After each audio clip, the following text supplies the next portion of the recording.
Good morning, ladies and gentlemen. I'm meadsy69. Welcome back to the channel. This tank is now even more super.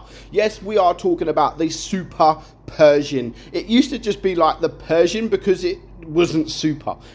However, it is called the Super Pershing, the T26E4, otherwise known as the Super Pershing. Now, when I first joined the game, this was like the tank that people wanted because it was insane. It really was. The armor profile was annoying because people would aim at it. The armor's grey, but they didn't know that it was almost impenetrable. The front plate, I mean. The turret, the top of the turret was quite easy to penetrate, but people didn't know.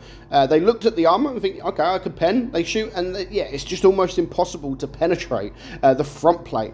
Over time, people learn how to deal with these tanks. You know, people learn how to deal with it. They learn where the weaknesses are, and of course where the strengths are. And when that happened, this tank kind of become obsolete. You know, it was just pointless playing. The penetration sucked. The tank itself, the armor sucked, the speed sucked, everything sucked apart from one thing, and that was the credit coefficient. It is one of the highest credit coefficient tanks in the game, meaning if you play this tank, you're likely to earn quite a bit of credits. But there's other ways to earn credits, you know. People don't play this tank now just to earn credits, but they used to, you know. Credits used to be a thing, but a lot of people now don't really give a crap about credits. They've got enough, like 100 and something million, 200, 300 million credits, some people even 1 billion credits. So yeah, it's not now a tank that you play for credits, but Wargaming, the previous update, actually gave this tank some love. Yes, they gave it some love. They buffed it, and now actually it's more super than it has ever been before. I didn't realize until I come up against it in the game, like I didn't realize just how good this tank can actually perform. Yes, people can still penetrate you, but yeah, much harder than they used to. I mean, straight away you can see here like 870 block damage, like within the first minute of the game. So I wanted to be patient. Don't know what that shot there was, just ignore that shot. But we are now starting to push because, you know, my team are pushing. We managed to clear these guys. We managed to bring their hit points down to really low. So in fact, that was, you know, perfectly timed push there. There goes the Black Prince. So now this poor SU-101 is basically all on his own around this side of the map. So we're going to push. We are going to push and hopefully get rid of this guy. Now, I haven't played this tank since they really introduced the Sheriff, which is pretty much the same tank apart from it's a heavy, but it's not. So this tank is marked as a medium and the Sheriff is marked as a heavy, but in reality it's kind of opposite. It really is kind of opposite tank. So this has a really strong hull. The Sheriff has a really strong turret and not so strong hull. So it is literally the opposite tank, but I love the Sheriff a lot more than I love this tank. But you know, with now the buff to this tank, it has gone up in the ranks. You know, it has been made a lot better and a lot more enjoyable to play. Of course, if you're going to come out sideways against a smasher, don't expect a bounce because, yeah, that was a bit silly in my point of view, but I didn't know he was there. You know, I was going to go for this guy, and it was just a bit too late. But, you know, 1,200 block damage so far. 1,200 damage, 1,500 damage. I mean, it's not a tank that you're going to get crazy damage. I mean, yeah, you've seen it, the odd game where people might get 5,000, 4,000 or so damage, but it really isn't one of those tanks that you're going to get crazy amount of damage. But if you are playing this tank for credits, you don't need a crazy amount of damage to get credits. You know, as long as you survive, as long as you don't spam the premium, etc., then you will be able to earn credits with this thing. But yeah, not a lot of people play the tank for credits, as I've said. They play it because they want to have fun in it. And when Wargaming have now buffed it, yeah, they have made it a lot more enjoyable. But for me personally, I still prefer the Sheriff over this all day long. But yeah, you know, 8,000 gold or so if you want to buy this tank when it comes for sale.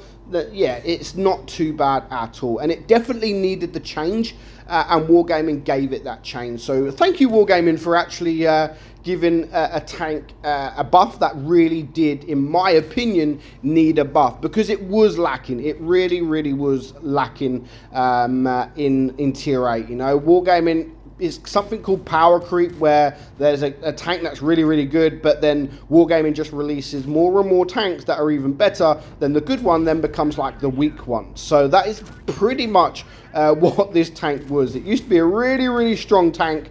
Then it got kind of shit because everybody knew how to play it, or everybody knew how to play against it. And now again, it started to go up again in the ranks. It's not super, super special, but it is much, much better and a lot more enjoyable play.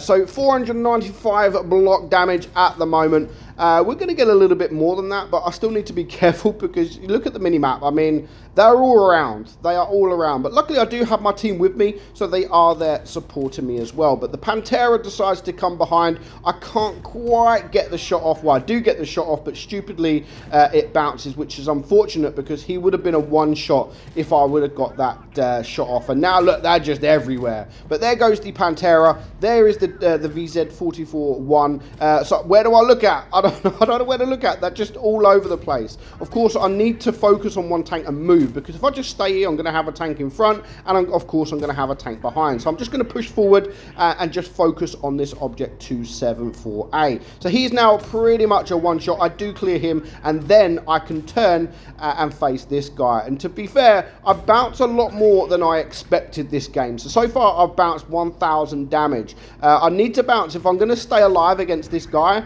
I need to bounce just that little bit more, because I am now a one-shot against this guy. It's a 3 versus 2. I need to get some more bounces. Am I going to get it? I don't need another bounce because he doesn't get that shot off. So overall, 1,000 block damage and 2,400 damage. So not crazy damage, but again, you're never really going to get crazy damage in this tank. But yeah, well done Wargaming for giving this a buff. It really, really did need that buff, and yeah, it has been made a lot better. You know, 99,000, almost 100,000 credits there. So not bad at all. So let me know your thoughts on the Super Pershing. Is it a tank that you've always liked, or is it a tank that you've never liked, but after the buff you now have come to terms with it? But yeah, it's a nice tank, but it still isn't a tank that I'm going to play that often, but it definitely did need that buff. So I hope you enjoyed it, guys. I'm Meadsy, and I will catch you all soon. Goodbye.